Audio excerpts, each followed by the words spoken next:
Hey, I'm here with the Polyend Play, and I really do enjoy this machine. It has some really cool generative features, and really, as a groove box, it's done a lot of cool things. But there is another sort of generative sound engine that I've been looking at, and it's called the Moog Subharmonicon. It's like a oscillators based around subharmonics. It has a really cool polyrhythm sequencer and some nice dials and patch bays to control the oscillators. And it's an analog machine, but I live in rural Australia, so it's a bit hard for me to just wander down to the shop and give one a go. So let's see what I can do with the Polyend Play here and see if I can get this to do some harmonics, maybe steal some oscillators from somewhere, I don't know. And yeah, see if I can get that sort of parametric generative sort of style from this and see what the Polyend Play can offer as a bit of flavor. So let's get straight into this one.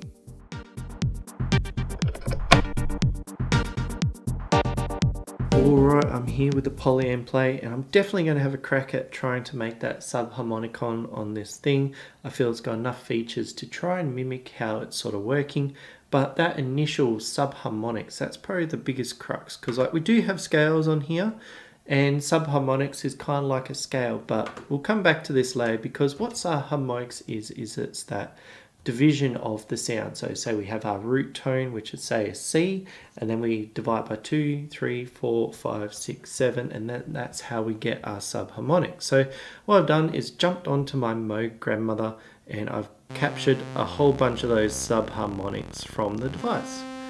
If it keeps playing, just tap the master volume and that'll mute it. But that was the biggest part done, and you can definitely go grab these files. I've left a link in the description so you can go pick them up. And yeah, so that put them on the machine. There's a bit of a sample pack with some drums as well. So if we start looking at how to plot in the melody, we come to the button grid. And there's a few ways I've been doing it.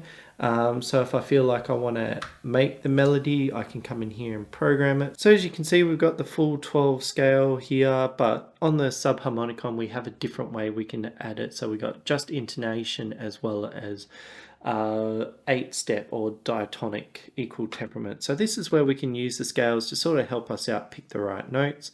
So I've just got some of the diegetic ones like major and minor. I might just stick with a minor scale. We'll turn that on, and yes, now we can see that we've got the full scale there. So from C to C, I can just think about plotting in the notes I want instead of like the right note. So if I just go through and say maybe do something like that. So if we want to start adding subharmonics, what we can do is I'm just going to copy that note data, because this does have all the note information there. And I'm going to select the second track and go paste. So now we have 2 rows of the data, but if I start randomizing the sample, that's going to apply our subharmonics based on the note. So that's why I went about recording all those samples. It just makes this part really easy. So if I just come in here, actually, before we start, we'll just play it.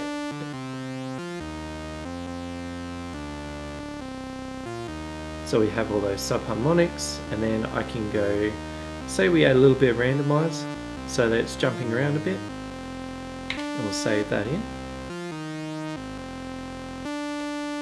That's kind of cool. And then we can do another layer again. So we can have 2 oscillators pretty much lined up. So we could have 3 here, and got a little bit of room for some mucking around. But because we're dealing with polyrhythms, the Polyend Play, we can create off-tilted tracks, and this is another thing that I really like. So another way I've been making my melody lines, if I just select a line and use the fill tool, I come into this random plus, because this adds note information. So let's have a look, try syncopate. So I might take this section here and just move it across so we get this block here. And then what I might do is just change the track length down 5. So it's just going to loop around, but I might just drop the note octave. So drop it by 12, that's an octave. Could drop it down again, because I'm going to play this as like a bass line, so 24. Cool. And then what I'm going to do is change the tempo for that track, so I can drop it down to 1/16.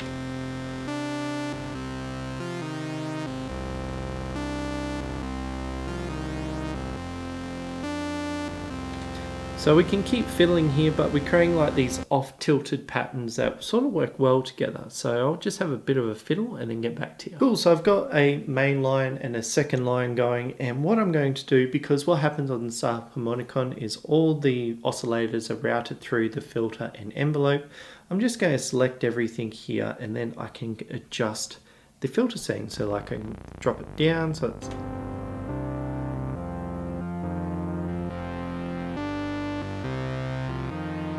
we can adjust the sample start and end.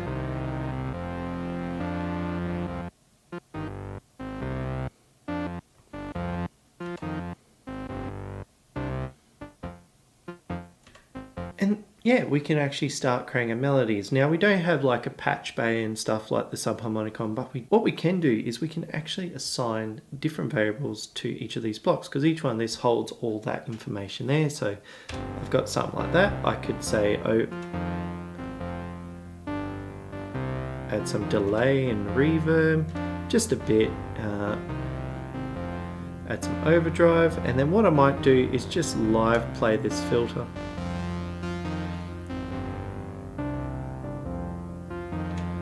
And that's just something a little bit more interesting. And say we can like create some more randomness, we might come up here into the chance, and I like to come in and change the sample. So then it's always picking a different subharmonic level, and I find that usually helps.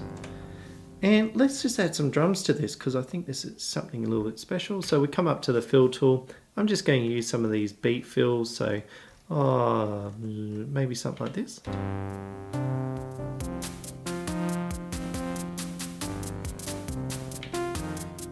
And that sounds really cool. So what I think is more important is that sort of generative capability of the Polyend play. Like really, once you get a sample in here, there's just a bunch of ways that we can sort of make the sound a little bit different, but then we can have different ways those sounds are interacting with the actual device. So it creates a whole bunch of variants, makes it a little bit more living, and then we can apply things like texture on top. But if I was to live play this now, I'd probably have the whole oscillator section selected, so I can come in and then start tweaking sounds. Even though we live recorded it over the top, it still enables me to control. And same thing again, we can come into performance mode and do a bit more of a live play on top, so we can use some of the sounds, we can change up the pattern, and then we can do. So there's a lot of options to play with our sort of generative stuff. Another thing I like to do as well, so I've just mucked around and made a few different patterns, is I create these like little blocks of data here. So it's just on different tilted. So if I just mute all that.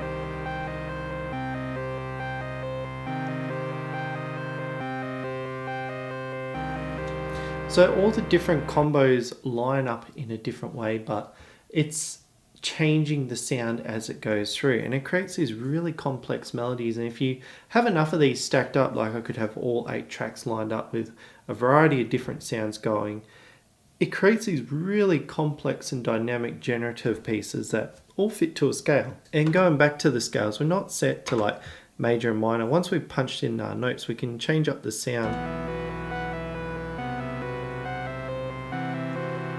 I think one of these down here was pretty good.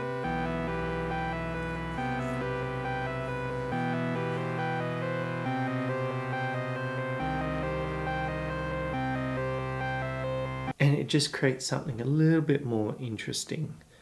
So taking the Subharmonicon mindset onto the Polyend player, I think there's some really cool little nuanced generative things that we can do on this device. So I thought right now I'll make a few patterns and have a play with this and see what I can come up with and see what you guys think. So let's get into that.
So I hope that's given you a bit of food for thought, because I really enjoy the play and trying out different things. And when I started to get the idea of this sub-harmonics, I was looking at a variety of different ways, like seeing how to use like the micro move and the micro tune on that to actually do the sub-harmonics.